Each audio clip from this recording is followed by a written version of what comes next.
Hey guys. Well, today we are a couple days behind.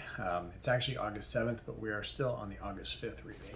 So today we're going to be reading August 5th, Ezra 6 and 7, 1 Corinthians 13, Psalm 32, and Proverbs 20, 28 through 30.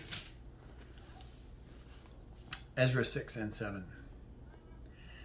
Then Darius the king made a decree, and search was made in Babylonia, in the house of the archives where the documents were stored, and in Ecbatana, the citadel that is in the province of Media. A scroll was found on which this was written. A record. In the first year of Cyrus the king issued a decree concerning the house of God at Jerusalem. Let the house be rebuilt, the place where sacrifices were offered, and let its foundations be retained. Its height shall be 60 cubits, and its breadth 60 cubits, with 3 layers of great stone and 1 layer of timber. Let the cost be paid from the royal treasury, and also let the gold and silver vessels of the house of God, which Nebuchadnezzar took out of the temple that is in Jerusalem and brought to Babylon, be restored and brought back to the temple that is in Jerusalem, each to its place. You shall put them in the house of God. Now therefore, Tattenai, the governor of the province beyond the river, Shethar-Bozenai, and your associates, the governors who are in the province beyond the river, keep away. Let the work on this house of God alone. Let the governor of the Jews and the elders of the Jews rebuild this house of God on its site. Moreover, I make a decree regarding what you shall do for these elders of the Jews for the rebuilding of this house of God. Sorry. Let's resume.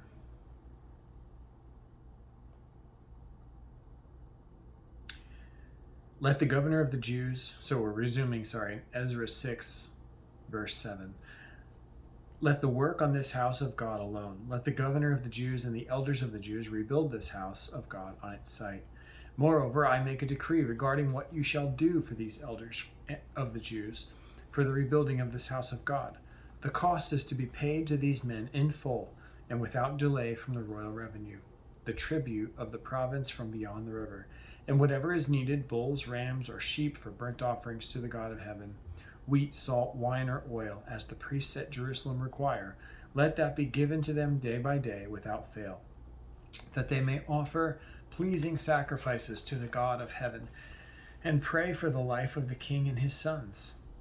Also, I make a decree that if anyone alters this edict, a beam shall be pulled out of his house, and he shall be impaled on it, and his house shall be made a dunghill.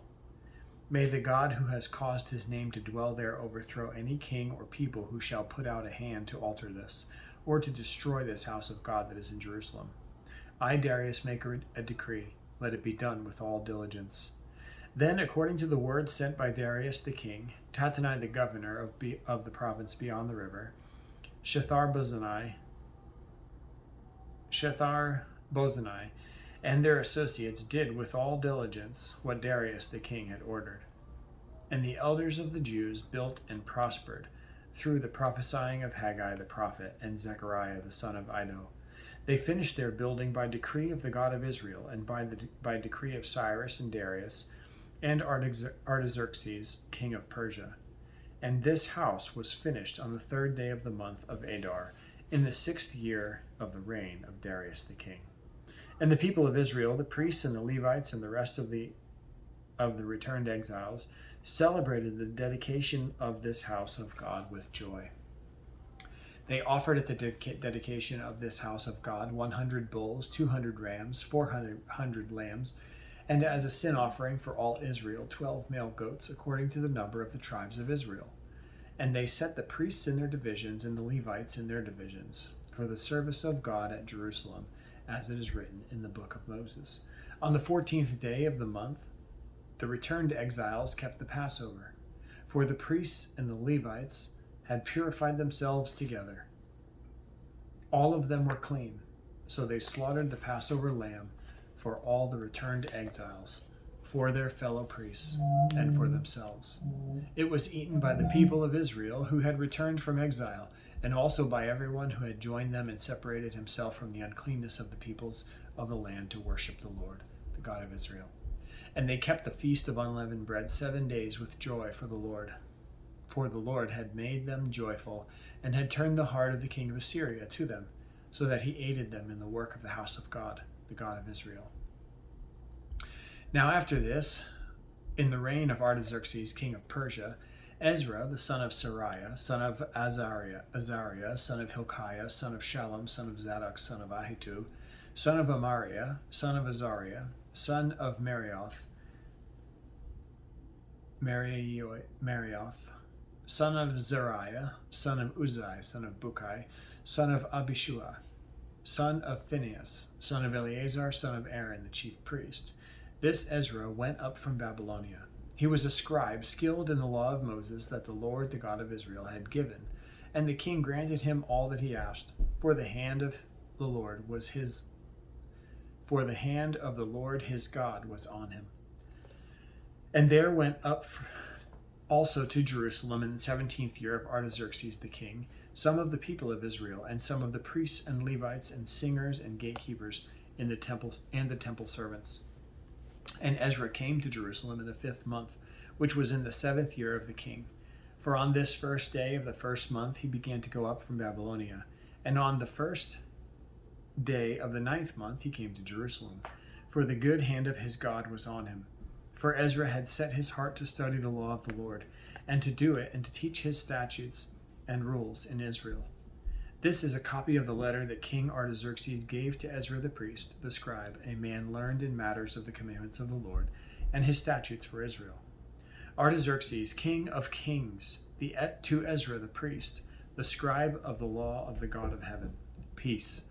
And now I make a decree that any one of the people of Israel, or their priests or Levites in my kingdom, who freely offers to go to Jerusalem, may go with you.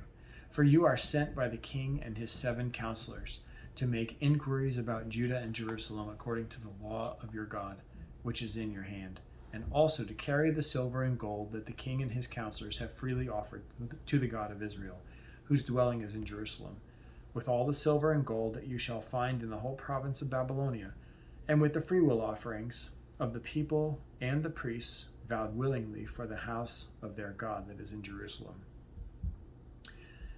With this money then you shall with all diligence buy bulls, rams, and lambs with their grain offerings and their drink offerings, and you shall offer them on the altar of the house of your God that is in Jerusalem. Whatever seems good to you and your brothers to do with the rest of the silver and gold, you may do, according to the will of your God. The vessels that have been given you for the service of the house of your God, you shall deliver before the God of Jerusalem, and whatever else is required for the house of your God, which it falls to you to provide, you may provide it out of the king's treasury. And I, Artaxerxes the king, make a decree to all the treasurers in the province beyond the river, whatever Ezra the priest, the scribe of the law of the God of heaven, require of you, let it be done with all diligence, up to 100 talents of silver, 100 cores of wheat, 100 baths of wine, 100 baths of oil, and salt without prescribing how much. Whatever is decreed by the God of heaven, let it be done in full for the house of the God of heaven, lest his wrath be against the realm of the king and his sons. We also notify you that it shall not be lawful to impose tribute, custom, or toll on any one of the priests, the Levites, the singers, the doorkeepers, the temple servants, or other servants of the house of God. And you, Ezra, according to the wisdom of your God that is in your hand, appoint magistrates and judges who may judge all the people in the province beyond the river, all such as know the laws of your God. And those who do not know them you shall teach. Whoever will not obey the law of your God and the law of the king, let judgment be strictly executed on him, whether for death or for banishment or for confiscation of his goods or for imprisonment. Blessed be the Lord, the God of our fathers, who puts such a thing as this into the heart of the king, to beautify the house of the Lord that is in Jerusalem, and who extended to me his steadfast love before the king and his counselors, and before all the king's mighty officers. I took courage, for the hand of the Lord was my God was on me, and I gathered leading men from Israel to go up with me.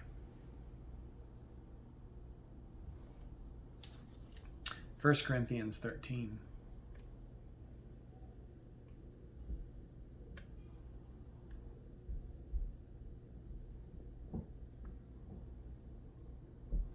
Sorry, just checking on the boys.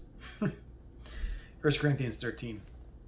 If I speak in the tongues of men and of angels, but have not love, I am a noisy gong or a clanging cymbal. And if I have prophetic powers and understand all mysteries and all knowledge, and if I have all faith so as to remove mountains, but have not love, I am nothing. If I give away all that I have, and if I deliver up my body to be burned, but have not love, I gain nothing. Love is patient and kind. Love does not envy or boast. It is not arrogant or rude. It does not insist on its own way. It is not irritable or resentful. It does not rejoice at wrongdoing, but rejoices in the truth. Love bears all things, believes all things, hopes all things, endures all things. Love never ends. As for prophecies, they will pass away. As for tongues, they will cease. As for knowledge, it will pass away. For we know in part, and we prophesy in part. But when the perfect comes, the partial will pass away. When I was a child, I spoke like a child. I thought like a child. I reasoned like a child. When I became a man, I gave up the childish ways. For now we see in a mirror dimly, but then face to face. Now I know in part. Then I shall know fully, even as I have been fully known. So now faith, hope, and love abide, these three, but the greatest of these is love. Psalm 32, a maskil of David. Blessed is the one whose transgression is forgiven, whose sin is covered. Blessed is the man against whom the Lord counts no iniquity, and in whose spirit there is no deceit. For when I kept silent, my bones wasted away, through my groaning all day long. For day and night your hand was heavy upon me. My strength was dried up as by the heat of summer. I acknowledged my sin to you, and I did not cover my iniquity. I said, I will confess my transgressions to the Lord, and you forgave the iniquity of my sin. Therefore let everyone who is godly offer prayer to you at a time when you may be found. Surely in the rush of great waters they shall not reach him. You are a hiding place for me. You preserve me from trouble. You surround me with shouts of deliverance. I will instruct you and teach you in the way you should go. I will counsel you with my eye upon you. Be not like a horse or a mule without understanding, which must be curbed with bit and bridle, or it will not stay near you. Many are the sorrows of the wicked, but steadfast love surrounds the one who trusts in the Lord. Be glad in the Lord, and rejoice, O righteous, and shout for joy, all you upright in heart. Proverbs 28 through 30. Steadfast love and faithfulness preserve the king, and by steadfast love his throne is upheld. The glory of young men is their strength, but the splendor of old men is their gray hair. Blows that wound cleanse away evil. Strokes make clean the innermost parts. All right. Our reading for August 6th will be Ezra 8, 9, and 10. 1 Corinthians 14. Psalm 33, and Proverbs 21, 1 and 2.